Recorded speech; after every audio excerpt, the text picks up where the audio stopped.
wobbly tables, tip prompting, uncomfortable chairs, music too loud, restaurants too loud in general. This episode of Arch Eats is sponsored by Butler's Pantry. Today we're talking about restaurant pet peeves, which we call microrants. And with me today is my even cheery when she's ranting co-host. This is Cheryl Bear, You know, not Karen Bear. These microrants are something we can all identify with, and we end each Arch Eats episode with one. But today is dedicated solely to the microrant. But we'll do it in a fun and positive way, we promise. But before we delve into that, it's what we can't stop thinking about this week. Cheryl, one of your favorite places in Clayton, makes another appearance. I've got to tell you, I have been loving ginseng lately. I've always liked it, but my daughter is obsessed with their ramen and their gyoza. So we are going, oh my gosh, it feels weekly at times. They have a new menu item. It's called black pepper beef. And if you've been there and you've had their black pepper garlic steak bites. The one on the hot stone. Yes. Do they do it that way? They do. It's not on a hot stone, but it is on a sizzling platter. So what's great is instead of the hunks of beef, it's strips of steak, and there's a lot of green and white onions in there together. What happens is that sauce caramelizes on that hot stone. It forms this coating with these crispy edges around it. Oh my God. It gets better as it sizzles, as you're eating it, because Thickens. it thickens and it's caramelizing and the beef is cooking up. It's one of the best dishes I've had in a while. I am loving this. Since the volcano fried rice Yes, at right. Ginseng. Which we But- got as well. Yeah, and I asked them about that. I said, are you going to do another tableside presentation item like this? And they said, we're thinking about it. And they did, and here They it is. did. It's wonderful. Now, I'm going to stay in Clayton at a place called Il Palato, which is not a Yes. new place, but it's a bit out of the way. It's 3 blocks off the main drag, and it might as well be 3 miles because it makes a difference. It's not as busy as it should be. It's a great restaurant. This is a Michael Del Pietro restaurant. We ate there recently and had some incredible food. There were some veal meatballs as tender as you'll ever find them. Their eggplant parm is an appetizer at $14, and it'll feed your whole table as an appetizer. There was salmon over seafood risotto. Their tagliatelle is great, served with cremini mushrooms and a truffle cream sauce. And the bolognese, which they make with veal also, is as good or better as any in town, according to my friend who orders it everywhere he goes. This is his Italian restaurant barometer, the bolognese. Wow. And That's impressive. even more impressive is the pricing. I mean, this is a fine dining restaurant, and they're not fine dining prices. The pastas are $24. There's a pork chop Milanese that's $28.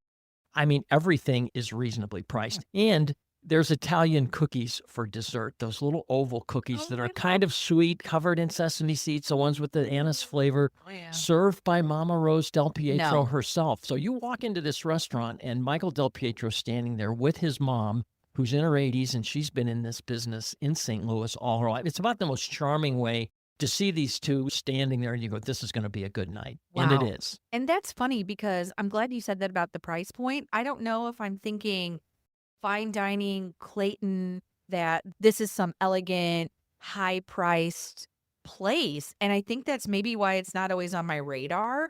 And I'm definitely putting it on there. I'm here to tell you it's very reasonably priced. That's the first thing we noticed. Wow. And again, Mama Rose Del Pietro had 4 kids. All of them are in the restaurant business. Love it. Mama done good. One more thing I can't stop thinking about is our St. Louis Supper Club. Oh, George, they're so fun. We've done 2 so far. The third one's coming up. It's going to be a good one. Stay tuned. They have been selling out quickly. We're getting a lot of people say to us, well, how do we get tickets? What do we do? It's something that you really need to be ready for when they go on sale.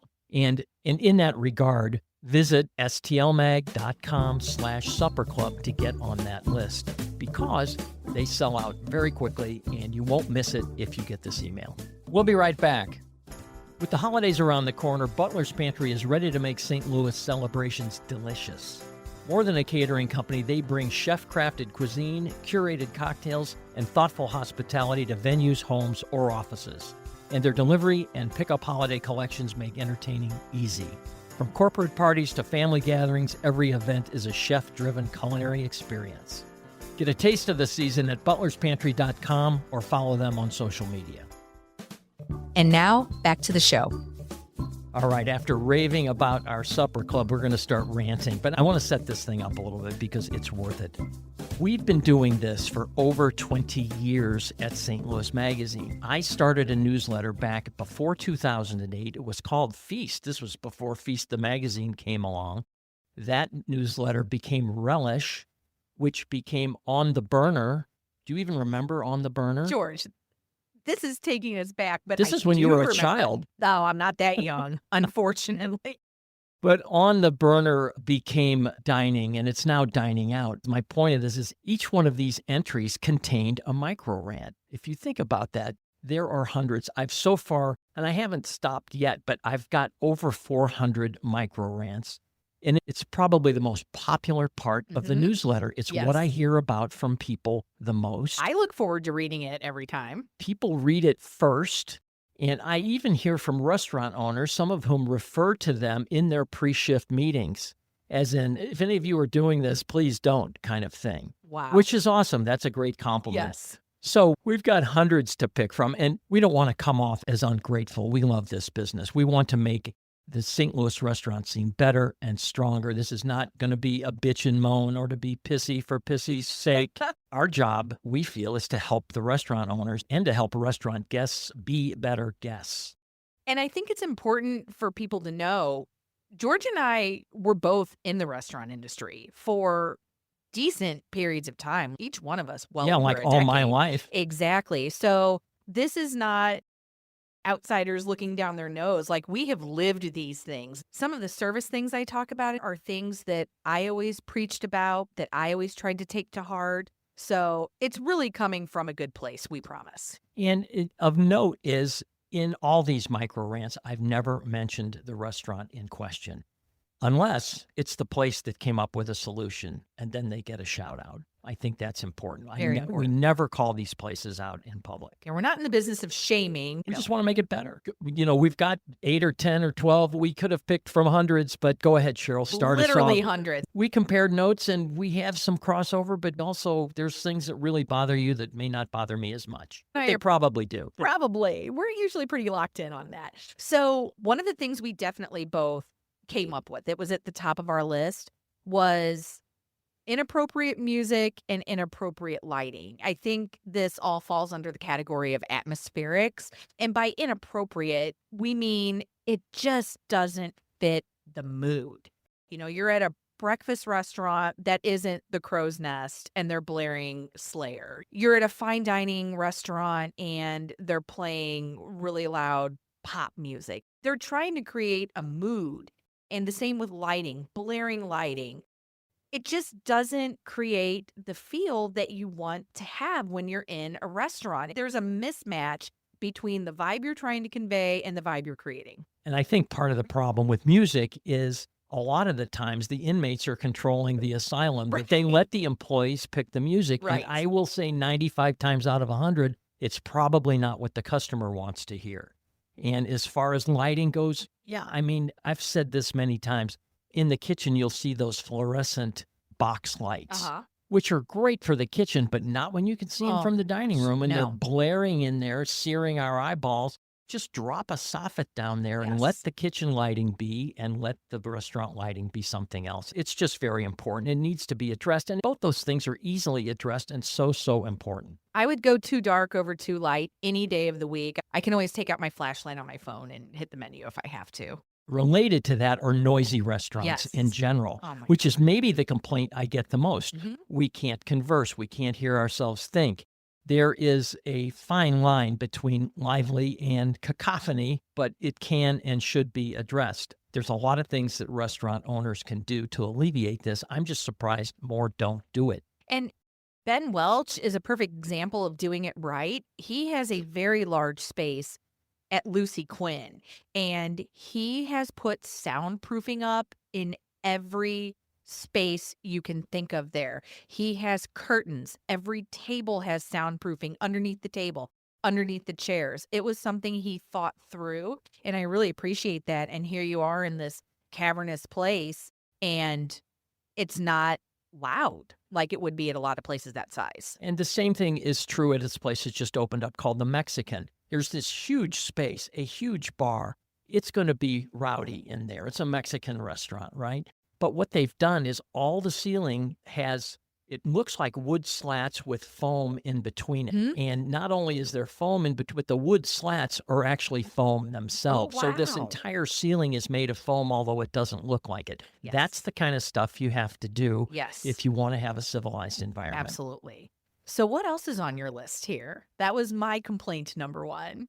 Well, let's start with bottle hurlers. Oh, yes, you talk about this a lot. That's one that drives me crazy. There's always a bartender who takes an empty bottle of booze and flings it into the trash can from about 6 feet away. Yes. And you hope that he hits it. I mean, I've sat at the bar and just been jarred out of my seat Yeah. by a bottle hurler. You know, they're throwing that thing underhand, and like I said, it creates an explosion in decibel level. Like it sounds like a pro bowler throwing a strike. Right. And I mean, I get it. I've bartended. You're in the zone, but you got to have a little bit of restraint. Right. Just remember the folks that are sitting at the bar, and you'll probably handle yourself a little differently if you're a bartender.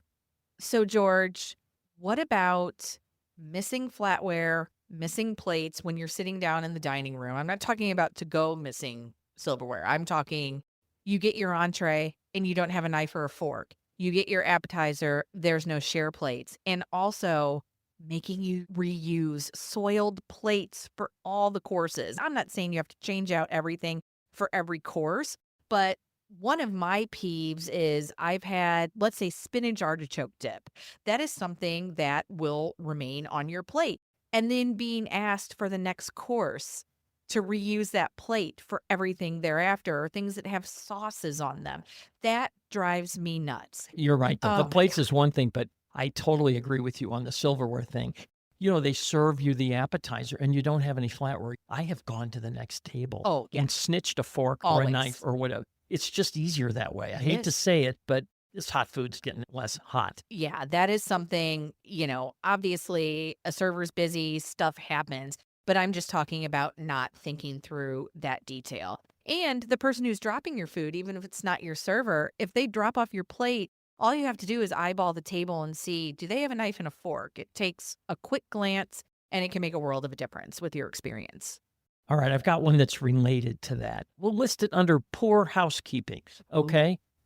Not pre-clearing the plates before the next Oh my course God, that drives me arrives. crazy. Yeah. Right, what are we supposed to do? Are we supposed to stack them, or are we supposed to find a place on the table for them? Do you wanna play, "I'll trade you this course for this plate"? It's so frustrating because you feel like you're eating on top of dirty dishes. And then you also feel like, what am I supposed to do? Am I supposed to hand this off? Should I suggest that you should take this? Yeah, you're sitting there holding it going, Yeah, like, "Okay, what what do do I I do?" And do? the other thing that Exactly. drives me just as crazy is not clearing plates before the check is dropped. Yeah, that's kind of Or bothersome. or even when the check is dropped. It happened to me the other night. Mhm. They separated the plates, they Oh didn't my clear them, and they put the check between it. I go, "While you're standing there, maybe you could take those plates away." I didn't Parting the say sea that, of but I plates. kinda gave them that, "Hey, look at all this stuff." It didn't register. I'm just shocked. It's restaurant busing 101, and I'm surprised that it ever occurs. It really is an issue. I have it happen all the time. And along the lines with busing, the other one on my list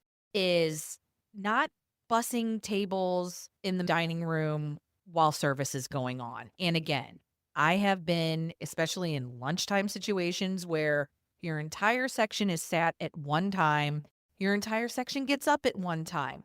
I understand sometimes you have to make choices, and the most important choice to make is always the guest who is in the room.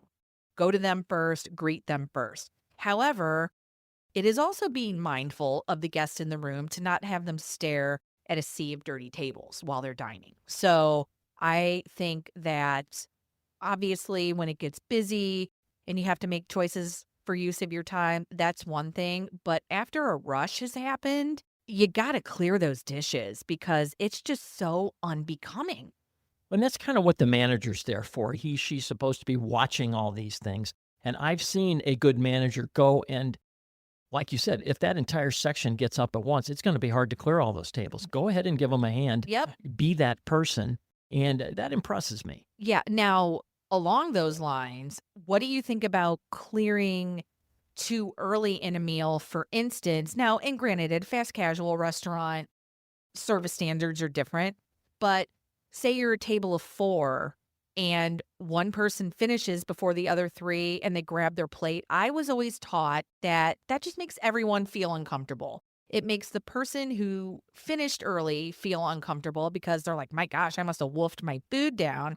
It makes the other people feel like, "Oh gosh, I guess I better pick up the pace here." Now, granted, if someone has their plate pushed way off in front of them, they're clearly giving you a signal maybe to grab it, but I always think the standard is wait till everyone's finished, clear it once. Take note, dear listener, Cheryl and I are going to disagree on this one. Oh, Joel. I think that when somebody's finished, it's fine with me if they take that plate away. I would rather have it gone than be Yeah, sitting there with my elbows in it. I mean, that's true. I And agree so with I that. think there are two sides to, and boy, you get people that are adamant on both sides about this one, but I'm okay with clearing that soiled plate right when the person's I finished. guess it depends on the formality of the restaurant too. Is that French service? I think it is that I'm speaking of. The very formal French method is clear it once. I say read the table, Read the table. read the body language. And I think another rant is just, and I hear about this a lot too. This food was fine, the atmosphere was fine, the service was horrible, inattentive service. Oh, George. Talk about that, Cheryl. I'll talk about it too. So I waited tables for over a decade. I am not picking on people. I have every right to complain about this because I lived this life for hours and hours of my life.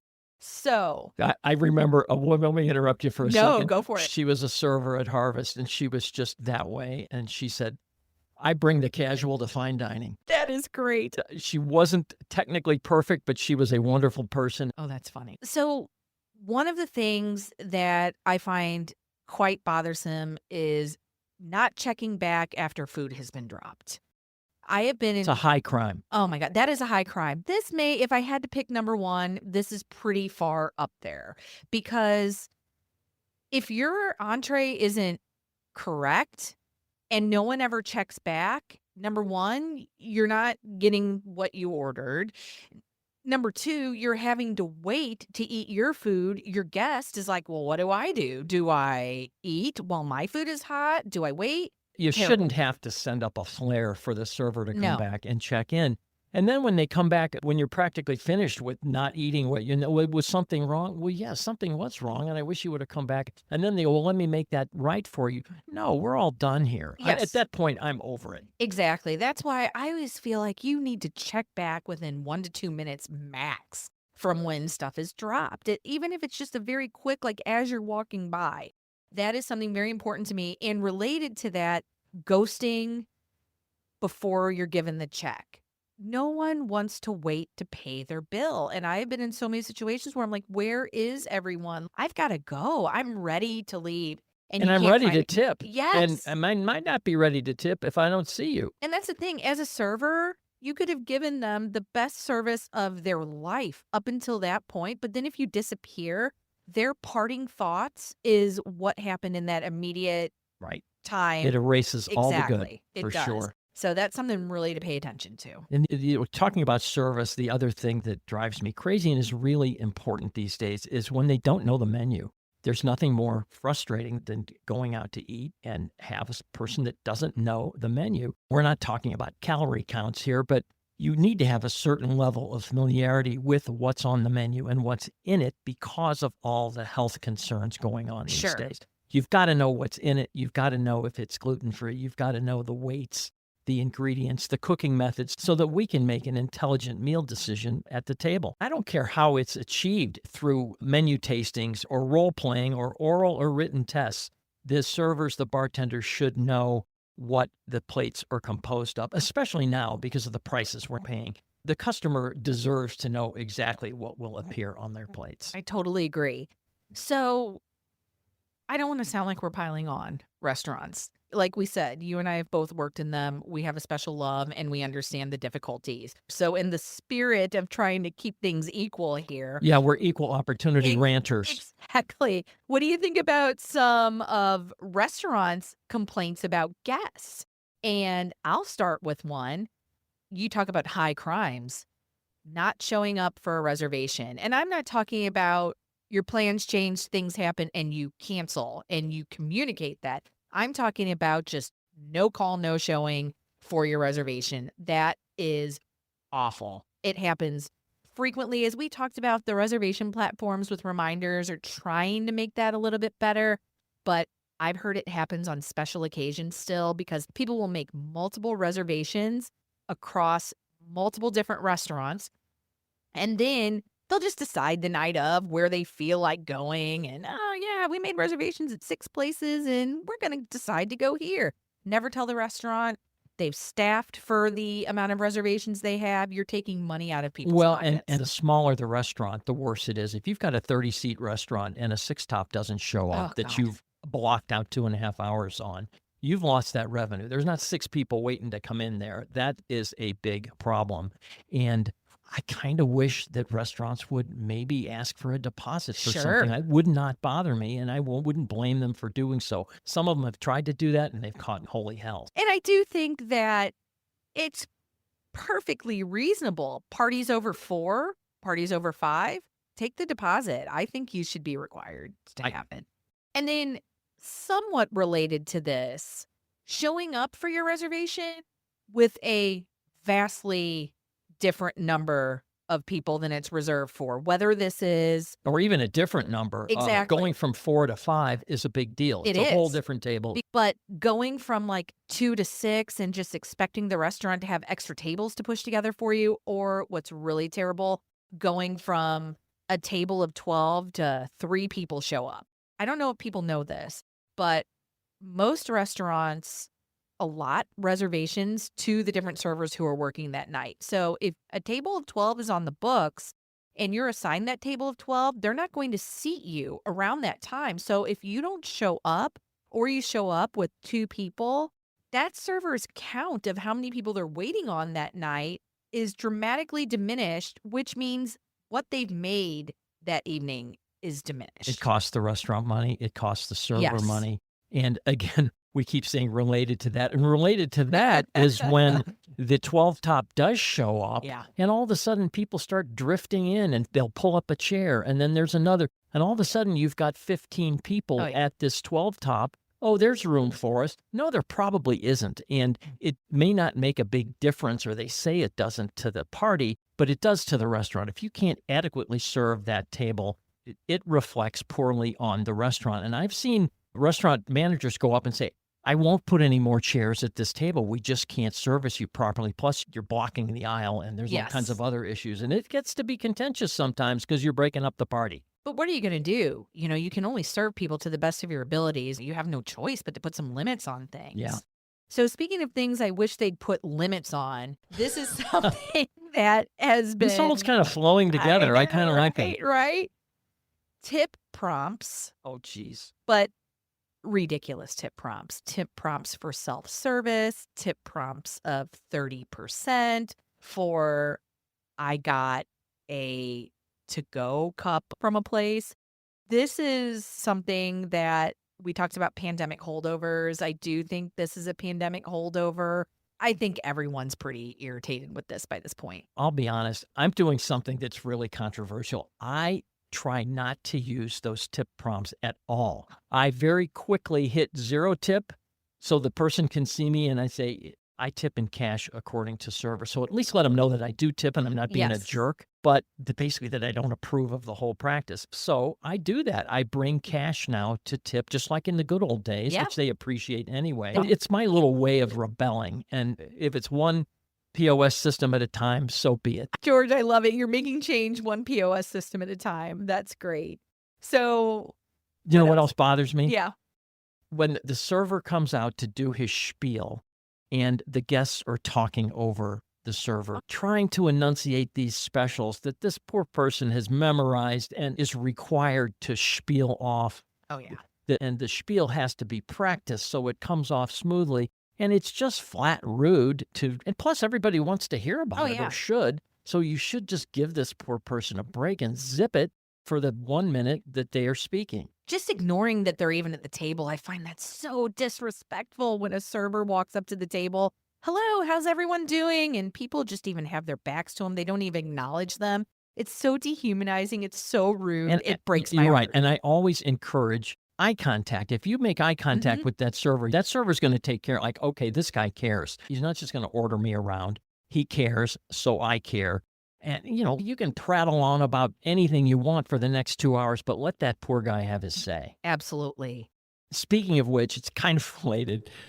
Loud talkers, folks that just talk and talk and talk and just it's like, "Could somebody tell that guy to shut up?" I know. You can hear everything he or she's saying, and it's nothing that you wanna hear. I don't care about that story, and I have called management over to, like, "Can you tell that guy just to" and it's a problem. It really is. I was actually just somewhere where this girl was ranting to her dining companion about something, and the whole room was looking at her like, "My gosh, girl, you need to zip it here." I know you wanna shush them, but I then you'll start a situation, as my wife calls it. Yes, a situation. So, what do you think about this is to-go food.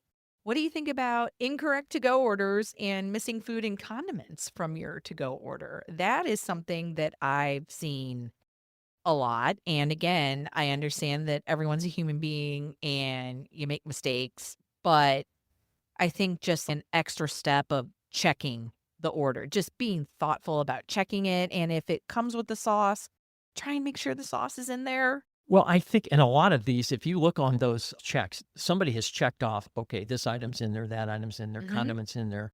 So I think that's being attended to a little bit better. And the other thing I want to mention there is the folks that have really paid attention to their to go materials. They're not just putting those, I know this is your favorite, those 3 compartment styrofoam things, a stack of those in the bag, They in the drive me cheap bag that nuts. breaks before you get it home. Well, my number 1 is cheap napkins, and I think followed closely by cheap knives that you can't even cut a piece of bread with before they snap. So this is something that I have been harping on a lot lately because I've really noticed there must be some new cleaning product out that a lot of restaurants are using that has the most noxious smell. You know how if you go somewhere and it smells overwhelmingly like Febreze and your thought is not, wow, this place really smells great. It's, what are they covering up? There are restaurants who are using these really offensive cleaning products that are so overwhelming. They have such an off putting smell. And you've had some other issues with this in restaurants. That bothers me, but it doesn't bother me or strike me as offensive as sewage smells Oh, when God. I walk into a restaurant. And it happens more often than you'd think. And I don't know whether they're not cleaning the grease trap. I don't know whether they're not Mm, servicing their floor drains properly. But boy, I've walked into a place and smelled oof. sewage and walked right out. Oh, yeah. That's just like a It's bad an omen. instant turn off. Yes, it is. And another turn off, you don't realize this till you sit down. Huh? Wobbly tables. How many sugar packets have you put under a table in your lifetime, George? Oh my God. Probably too Way, many. way too many. Beer coasters, sugar packet, beverage napkins. Those are all the pro tips for how to stop a wobbly table. But I think, especially if you're in an upscale restaurant, maybe when you're checking to make sure that all your tables are set properly, just give it a little shake. Well, and there are table levelers Yep. now that are Yep. made that there's really no excuse for that because these are self-adjusters and a Yes. lot of places have used them. But yeah, I remember in the old days you'd put those packets of matches Oh, there, yes. and that's not done anymore. But Yes. how about the seats at the tables that are just plain uncomfortable? Yes. I mean, Oh, like the backless bar stools, oh. the ones molded in the shape of no one's behind that Yeah. just drive me crazy. And they're made from cold hard steel. Give us somewhere nice to Yes. hang out and we'll Yeah. spend more money, Yeah, I you promise know? I'll sit here longer and I will Right, drink I'll more. drink more and uncomfortable customers won't return. That's a simple fact. It's Take true. care of that. So, my last one, and this is geared toward a customer, is it's one thing if you want to modify and you're respectful about it, but creating your own dish, creating your own menu. You walk into a restaurant and they have a dish presented a certain way. Okay, maybe you don't want the sauce, maybe you don't want mushrooms. That's fine. But picking and choosing and telling them, I mean, I've worked at places where I had people tell me, I want it sauteed in this oil. I want it seasoned with these herbs. I want it served with this potato that you don't even have on the menu, by the way. They've just created this way of preparing a potato you that you can't want. do that because a Outrageous. chef has been hired to create these things. Respect them for it. Let them do their thing. And if you really have some wild need, I always suggest calling the restaurant in advance. That's and a say, great Can you idea. do this? Yes. I don't want to be a pain, but if you can do this, this is what I'd like." And some of them are more than happy to help. And some of them are very adamant, saying, "No, our menu's our menu. And I spent a lot of time on this, and you need to trust us with this." You see it go both ways, but I think that is a really important thing. This isn't create your own menu. Right. This has been carefully crafted to be the way it is. Okay, one last thing for me. And this happens a lot. It has to do with the menu, and it's very important Mhm. these days. Like I said, because of pricing being the way it is, prices being so high, menu prices online, well, I should say, no menu pricing online. Oh, They, that they, bothers they me. put the menu up and don't put the prices. You don't know if you can afford this place or not. And I think that's a real oversight. The other problem is when the prices that you see on the menu when you arrive are different than the prices you saw. I actually took a restaurant to task and said, "If you don't mind, I would like to pay the prices that I saw before I came." And I made them adjust it, and they really got upset. And I said, "I'm sorry. That's what I saw. That's what we should pay. That's what you should be honoring." I didn't make a Yes. friend, but I made a point. So we could go on for literally days. And you Oh, and I talked yes. about this. We will probably do another episode with updated rants. And we'd like your help, dear listener, on this. If you have any rants that you have, that things that drive you crazy, send them in to us and we'll put them in the rotation and maybe talk about them on the Micro Rants Part 2 podcast. So at the end of each Arch Eats, we end with a micro rant. Well, we're not going to do that today. We've We've just complained done it enough, for a George. half an hour or more. So let's talk about a micro rave, something that people are doing right. And I know it's these to-go materials and to-go boxes are something that drive you crazy. They are. We clearly eat too much to-go food, but I love a restaurant that does thoughtful to-go packaging, to-go flatware, to-go napkins is always one that I always harp A on. nice napkin instead of your basic diner style. Yeah, like a Dairy Queen trifold napkin or whatever. I think that's just so important because you're not getting a price break ordering to-go food. You are getting the same food and you are paying the same money that you would if you were sitting down with actual flatware and plateware. So I think there needs to be a little bit of intention that goes into what you're serving. And you have a favorite Yeah, that sticks out to you. hats off to Corner 17 in U City, who Yes. uses recyclable and compostable products. They list everything on the container. It's very well put together. And then they assemble the whole thing in one of these plastic lined bags. It's got sturdy handles and it's a nice resealable closure on it. And they encourage you to bring it back. And if you bring back 10 of them, they give you a free bubble tea. And it's been really successful for them. Anytime you walk in there, I swear there's between 20 and 40 to-go bags on the shelf. These guys have mastered the art of to-go, and it's a pleasant experience. It's not like, okay, can I get this paper bag to my house without it giving way and the whole bottom coming out of it? Yes, and they also do a really good job of properly wrapping things that are very liquidy, which I think is just hugely important. The containers, Yeah, you don't have to worry about spilling everywhere. no, it's which is tight huge. sealing lids. They've attended to every detail of the to-go process. Play the game and play it right. Okay, folks, we're tired of ranting. We're out of breath. We will take this on again next time. In the meantime, thanks for listening. Best dishes. Thank you for listening to Arch Eats. Be sure to follow us and share with your friends. We put out new episodes every other week, where you'll always see links in the show notes for everything you heard about today.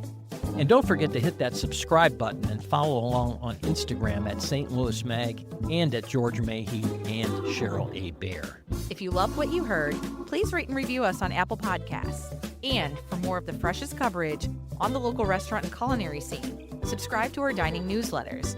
Best dishes, and see you next time. Arch Eats is a production of St. Louis Magazine. Audio editing by Brendan Shanahan and produced by Kylie Green Lemoyne.